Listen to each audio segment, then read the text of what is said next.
నీవు ఒక సినిమా లవర్వా? ముఖ్యంగా తెలుగు సినిమాలు, పౌరాణిక చిత్రాలు అంటే ఇష్టమా? అయితే ఈ వీడియో నీకు ఒక స్పెషల్ ట్రీట్. ఈరోజు మనం మాట్లాడుకోబోతుంది తెలుగు సినిమా చరిత్రలో ఒక ఐకానిక్ లెజెండరీ చిత్రం గురించి. అదే దానవీర సూరకర్ణ. 1977లో విడుదలైన ఈ సినిమా తెలుగు సినిమా పరిశ్రమలో ఒక మైలురాయి. నందమూరి తారక రామారావు గారి నటన, దర్శకత్వం, నిర్మాణం, స్క్రీన్ ప్లే, స్టోరీ అన్నీ ఒకే సినిమాలో చూడాలంటే ఇది ఒక అద్భుతమైన ఉదాహరణ. ఈ వీడియోలో మనం ఈ సినిమా గురించి లోతుగా తెలుసుకుందాం. కథ, నటీనటులు, సాంకేతికత, సంగీతం, డైలాగ్స్, బాక్స్ ఆఫీస్ విజయం, సాంస్కృతిక ప్రభావం, ఇంకా చాలా విషయాలు. సో రెడీగా ఉన్నారా? అయితే let's dive in to the world of Danaveera Soorakarna. Danaveera Soorakarna ఒక పౌరాణిక చిత్రం. ఇది మహాభారతం నుండి కర్ణుడి జీవితం ఆధారంగా రూపొందించబడింది. మహాభారతంలో కర్ణుడు ఒక ట్రాజిక్ హీరో. అతను కుంతీదేవి కొడుకు అయినప్పటికీ తన జన్మ రహస్యం తెలియక సమాజంలో అవమానాలు, అవకాశాల కొరతను ఎదుర్కొన్నాడు. అయినప్పటికీ తన ప్రతిభ, ధైర్యం, దానగుణంతో అతడు అద్భుతమైన వీరుడిగా ఎదిగాడు. ఈ సినిమా కర్ణుడి జీవితాన్ని, అతని స్నేహితుడైన దుర్యోధనితో అతని సంబంధాన్ని, అతని నైతిక సందిగ్ధతలను కేంద్రంగా చేసుకుంది. ఈ సినిమాను నందమూరి తారక రామారావు గారు తమ రామకృష్ణ సినీ స్టూడియోస్ బ్యానర్పై నిర్మించారు, దర్శకత్వం వహించారు, రాశారు మరియు 3 ప్రధాన పాత్రలు కర్ణుడు, దుర్యోధనుడు, కృష్ణుడు పాత్రలు పోషించారు. ఇది తెలుగు సినిమా చరిత్రలో ఒక అద్భుతమైన ఘనత. ఈ సినిమా 1977 జనవరి 14న సంక్రాంతి సందర్భంగా విడుదలైంది. కేవలం 10 లక్షల బడ్జెట్తో తీసిన ఈ సినిమా బాక్స్ ఆఫీస్ వద్ద 1.5 నుండి 2 కోట్లు వసూళ్లు సాధించి అప్పట్లో హైయెస్ట్ గ్రాసింగ్ తెలుగు సినిమాగా నిలిచింది.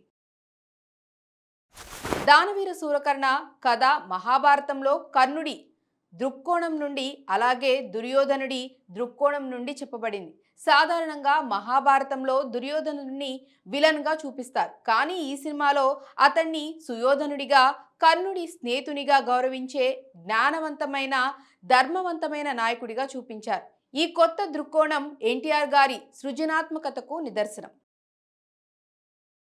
సినిమా కర్ణుడి జననంతో మొదలవుతుంది. కుంతీదేవి సూర్య భగవానుడి వరం వల్ల కర్ణుడిని పొందుతుంది, కానీ సామాజిక భయంతో అతన్ని నదిలో వదిలేస్తుంది. అతన్ని ఒక సారథి దంపతులు దత్తత తీసుకుంటారు. తన జనన రహస్యం తెలియక కర్ణుడు సమాజంలో అవమానాలను ఎదుర్కొంటాడు. అయినప్పటికీ అతను తన ధైర్యం, నైపుణ్యాలతో గురువు ద్రోణాచార్యుడి వద్ద యుద్ధ విద్యలను నేర్చుకోవాలని కలలు కంటుంటాడు. కానీ తన కులం కారణంగా అతన్ని ద్రోణాచార్యుడు తిరస్కరిస్తాడు. కర్ణుడి జీవితంలో ఒక కీలక మలుపు దుర్యోధనుడితో స్నేహం. దుర్యోధనుడు కర్ణుడి ప్రతిభను గుర్తించి అతన్ని తన స్నేహితుడిగా స్వీకరిస్తాడు, అలాగే అంగరాజ్యానికి రాజుగా నియమిస్తాడు. ఈ స్నేహం కర్ణుడి జీవితంలో ఒక మహత్తరమైన అధ్యాయం. దుర్యోధనుడి మద్దతుతో కర్ణుడు తన నైపుణ్యాలను ప్రదర్శిస్తాడు, అలాగే పాండవులతో జరిగే సంఘర్షణలలో పాల్గొంటాడు. కర్ణుడి జీవితం నైతిక సందిగ్ధతలతో నిండి ఉంది. తన తల్లి కుంతీదేవి అని తెలిసినప్పటికీ అతను దుర్యోధనుడి పట్ల తన విధేయతను వదులుకోడు. కృష్ణుడు కర్ణుణ్ణి పాండవుల వైపు చేరమని ఒప్పించటానికి ప్రయత్నిస్తాడు, కానీ కర్ణుడు తన స్నేహ ధర్మాన్ని గౌరవిస్తాడు. కురుక్షేత్ర యుద్ధంలో కర్ణుడు దుర్యోధనుడి తరపున పోరాడతాడు, అలాగే అనేక దైవిక శక్తులు, శాపాలు అతన్ని బలహీనపరుస్తాయి. చివరికి అర్జునుడితో జరిగిన యుద్ధంలో కర్ణుడు మరణిస్తాడు, కానీ అతని ధైర్యం, దానగుణం చరిత్రలో చిరస్థాయిగా నిలిచిపోతాయి. దానవీర సూరకర్ణ సినిమా నిర్మాణం ఒక అద్భుతమైన ఉదాహరణ, ఎందుకంటే ఇది కేవలం 43 రోజుల్లో పూర్తయింది. అది కూడా ఎన్టీఆర్ గారు 3 పాత్రలకు మేకప్ చేయటానికి రోజుకు 3 గంటలు, తీసేయటానికి 2 గంటలు పట్టేది. ఈ సినిమా రామకృష్ణ సినీ స్టూడియోస్లో 1976 జూన్ 7న ప్రారంభమైంది.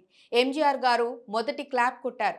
సినిమా తీసేటప్పుడు ఎన్టీఆర్ గారు తమ నటీనటులకు కఠినమైన నియమాలు విధించారు. ఉదాహరణకు, ఒకే సమయంలో కృష్ణ గారి కురుక్షేత్రం సినిమాలో నటించకూడదని షరతు విధించారు, కానీ కైకాల సత్యనారాయణ గారికి మాత్రం 2 సినిమాల్లో నటించే అవకాశం ఇచ్చారు. ఈ సినిమాలో నటీనటులు అద్భుతమైన ప్రదర్శన ఇచ్చారు. ఎన్టీఆర్ గారు కర్ణుడు, దుర్యోధనుడు, కృష్ణుడు వంటి 3 పాత్రలు పోషించారు. ప్రతి పాత్రలోనూ వారు అద్భుతంగా నటించారు. కర్ణుడిగా వారి ట్రాజిక్ ఎక్స్ప్రెషన్స్, దుర్యోధనుడిగా వారి రాజసం, కృష్ణుడిగా వారి జ్ఞానం అన్నీ అద్భుతం. నందమూరి బాలకృష్ణ అభిమన్యుడిగా చిన్న పాత్రలో నటించారు. ఇది వారి తొలి సినిమాల్లో ఒకటి. నందమూరి హరికృష్ణ అర్జునుడిగా నటించారు. శారద ద్రౌపదిగా నటించారు. అలాగే ఎన్టీఆర్ గారితో వర్క్ చేయటానికి మొదట భయపడినా తర్వాత సౌకర్యంగా ఫీల్ అయ్యారు. కైకాల సత్యనారాయణ భీముడిగా నటించారు. ఎస్ వరలక్ష్మి కుంతీదేవిగా నటించారు. సినిమాలో 10 పాటలు మరియు 35 శ్లోకాలు ఉన్నాయి. ఇది తెలుగు సినిమాల్లో అత్యధికం. పెండియాల నాగేశ్వరరావు గారి సంగీతం సినిమాకి ఒక పెద్ద ఆస్తి. పాటలు మరియు శ్లోకాలు తిరుపతి వెంకట కౌలు రాసిన పాండవోద్యోగ విజయం మరియు శ్రీకృష్ణ రాయబారం నుంచి తీసుకోబడ్డాయి. కొన్ని పాపులర్ పాటలు: చిత్రం, బలారే, పి సుశీల, ఎస్పి బాలసుబ్రహ్మణ్యం, జయీభవ విజయీ, ఎస్పి బాలసుబ్రహ్మణ్యం, జి ఆనంద్, తెలిసెనులే ప్రియరసిక, పి సుశీల, ఎస్ జానకి, రారా ఇదిరారా, ఎస్ జానకి. ఈ పాటలు ఇప్పటికీ తెలుగు ప్రేక్షకుల హృదయాల్లో నిలిచిపోయాయి. శ్లోకాలు మరియు డైలాగ్ల రికార్డింగ్స్ ఎల్పి రికార్డ్స్ మరియు ఆడియో క్యాసెట్స్లో విడుదలయ్యాయి. అలాగే భారీగా అమ్ముడుపోయాయి కూడా. సినిమాలోని డైలాగ్స్ ఒక హైలైట్. కొండవీటి వెంకట కవి గారు ఒక సంస్కృత పండితుడు. ఈ సినిమా కోసం గ్రాంధిక భాషలో డైలాగ్స్ రాశారు. ఈ డైలాగ్స్ క్లాసికల్ తెలుగులో ఉండటం వల్ల కొంతమంది ప్రేక్షకులకు అర్థం కావటం కష్టంగా ఉన్నప్పటికీ అవి సినిమాకి ఒక గాంభీర్యాన్ని జోడించాయి.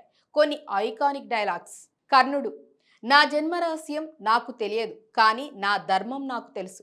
దుర్యోధనుడు, స్నేహం అనేది రక్త సంబంధం కంటే గొప్పది. ఈ డైలాగ్స్ ఇప్పటికీ తెలుగు ప్రేక్షకుల మధ్య చాలా పాపులర్. సినిమా సాంకేతికంగా కూడా అద్భుతం. సినిమాటోగ్రఫీ, ఎడిటింగ్, సెట్ డిజైన్ అన్నీ అప్పటి సాంకేతిక పరిమితుల్లో ఉన్నప్పటికీ అద్భుతంగా ఉన్నాయి. మాయాసభ సీన్స్లో వైర్ వర్క్ ఉపయోగించబడింది. అది అప్పటికి చాలా ఇన్నోవేటివ్. ఎన్టీఆర్ గారు రషెస్ను రివ్యూ చేయకుండా ఎడిటింగ్ పూర్తి చేయటం వల్ల సినిమా త్వరగా రిలీజ్ అయింది. దానవీర సూరకర్ణ బాక్సాఫీస్ వద్ద రికార్డులు సృష్టించింది. ఈ సినిమా 9 సెంటర్లలో 100 రోజులు, హైదరాబాద్లోని శాంతి థియేటర్లో 250 రోజులు ఆడింది. 1994లో రిలీజ్ అయినప్పుడు కూడా 1 కోటి వసూళ్లు సాధించింది. ఈ సినిమా ఎన్టీఆర్ గారిని పౌరాణిక సినిమాల రాజుగా స్థిరపరిచింది. ఈ సినిమా తెలుగు సమాజంలో ఒక సాంస్కృతిక మైలురాయి. ఇది మహాభారతాన్ని కొత్త దృక్కోణంలో చూపించడం ద్వారా ప్రేక్షకులకు కర్ణుడి, దుర్యోధనుడి పాత్రలను మరింత అర్థం చేసుకునే అవకాశం ఇచ్చింది. ఈ సినిమా డైలాగ్స్, పాటలు, సన్నివేశాలు తెలుగు ప్రేక్షకుల మధ్య ఇప్పటికీ చర్చనీయాంశంగా ఉన్నాయి. ఎస్ఎస్ రాజమౌళి వంటి దర్శకులు ఈ సినిమా నుండి స్ఫూర్తి పొందినట్లు చెప్పారు.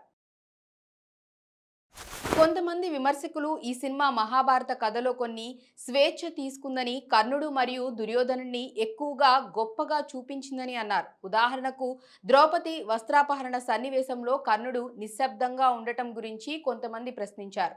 అయినప్పటికీ ఇవి దర్శకుడి సృజనాత్మకత స్వేచ్ఛలుగా భావించబడ్డాయి.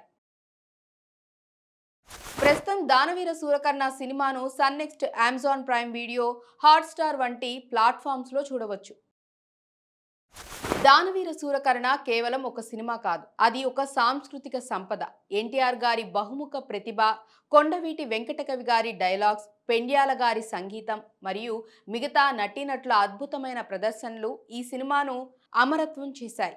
ఈ సినిమా తెలుగు సినిమా పరిశ్రమలో ఒక లెజెండ్ మరియు ఇది రాబోయే తరాలకు స్ఫూర్తినిస్తుంది. సో మీరు ఈ సినిమాను చూసారా? మీకు ఇందులో ఏ సన్నివేశం లేదా డైలాగ్ బాగా నచ్చింది? కామెంట్స్లో మాతో షేర్ చేసుకోండి. ఈ వీడియో మీకు నచ్చితే లైక్ చేయండి, షేర్ చేయండి మరియు మా ఛానల్ను సబ్స్క్రైబ్ చేసుకోవచ్చు. ఇలాంటి మరిన్ని ఇంట్రెస్టింగ్ వీడియోస్ కోసం బెల్ ఐకాన్ను క్లిక్ చేయండి. మళ్ళీ మరో వీడియోలో కలుద్దాం. అప్పటి వరకు జై హింద్, జై తెలుగు సినిమా.